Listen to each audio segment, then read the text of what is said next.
ওয়ার্ডে ভাঙা হয়েছে অবৈধ নির্মাণের একটি অংশ, বাকি অংশ ঘিরে রেখেছে কেন্দ্রীয় বাহিনী। পূর্ত দপ্তরে জায়গা দখল করে বেআইনি নির্মাণের অভিযোগ উঠেছিল। কলকাতা পুরসভার ৬৬ নম্বর ওয়ার্ডের তপসিয়ার ধাপাপাড়ার ঘটনা। কোনো প্ল্যান ছাড়াই বেআইনি বহুতল তৈরির অভিযোগ ছিল এই জায়গায়। আমরা সরাসরি কথা বলবো, রয়েছেন আমাদের প্রতিনিধি মফিজুল ইসলাম। মফিজুল, সিএনএর খবরের জের আমরা লাগাতার নজর রেখেছিলাম, সিএনএর ক্যামেরায় ধরা পড়েছিল এমন অজস্র অবৈধ নির্মাণ। এবার সেই জায়গা থেকে সিএনএর খবরের জের ভাঙা শুরু হলো একাংশ অবৈধ নির্মাণের। বিস্তারিত কি জানা যাচ্ছে?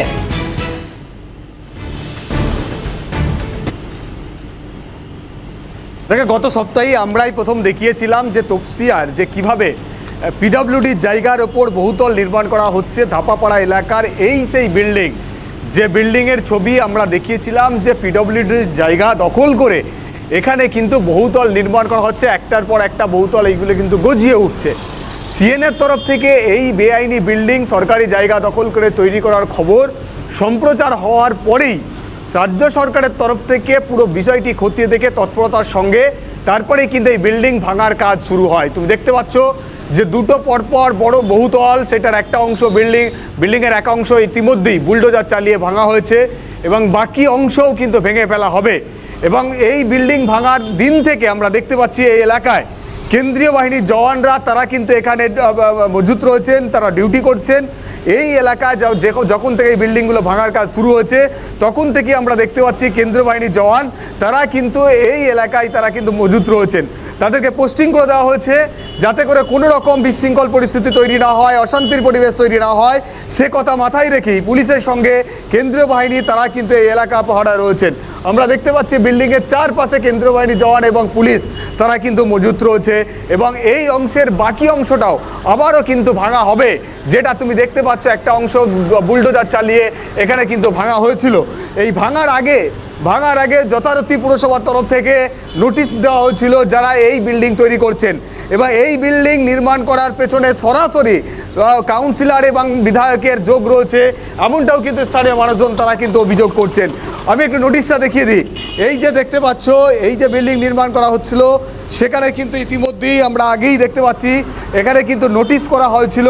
আমরা যখন এই খবর প্রথম দেখাই তারপরেই কিন্তু এখানে আমরা দেখতে পাচ্ছি পরপর দুটো নোটিশ এখানে কিন্তু পুরসভার তরফ থেকে দিয়ে দেওয়া হয়। 401-এর নোটিশ আমরা কিন্তু দেখতে পাচ্ছি বিল্ডিং ডিমোলাইজ করার এবং তাদেরকে ডেকে পাঠানোরও কিন্তু দেখা করার কথা 23 তারিখে বলা হয়েছে। এবং তুই সামনের অংশগুলো পরপর তুমি আমি দেখাতে যাবো। সমীরণ রয়েছে আমার সঙ্গে এই মুহূর্তে যে পরপর কিভাবে বিল্ডিং গুলোকে ভাঙা হয়েছে বুলডোজার দিয়ে।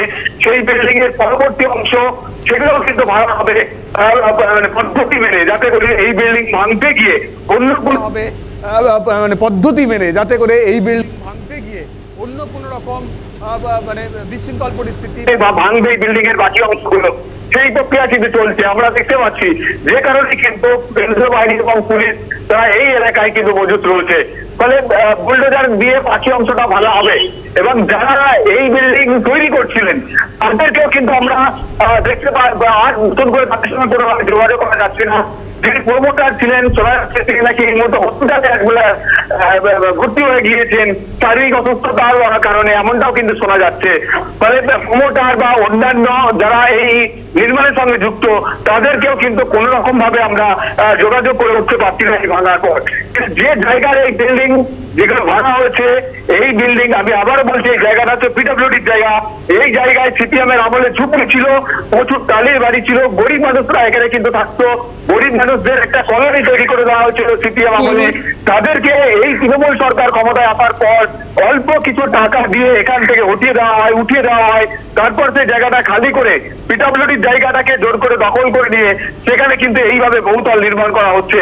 যেটা বেশ একেবারে মফিজুল, আমরা দেখতে পাচ্ছি একেবারে সেই জায়গা ইতিমধ্যেই কিন্তু ভাঙার কাজ শুরু হয়ে গিয়েছে। সিএনএর খবরের যে ৬৬ নম্বর ওয়ার্ডে ভাঙা হয়েছে অবৈধ নির্মাণের একাংশ। মফিজুল, ধন্যবাদ। আমাদের সঙ্গে সরাসরি ছিলেন প্রতিনিধি মফিজুল ইসলাম।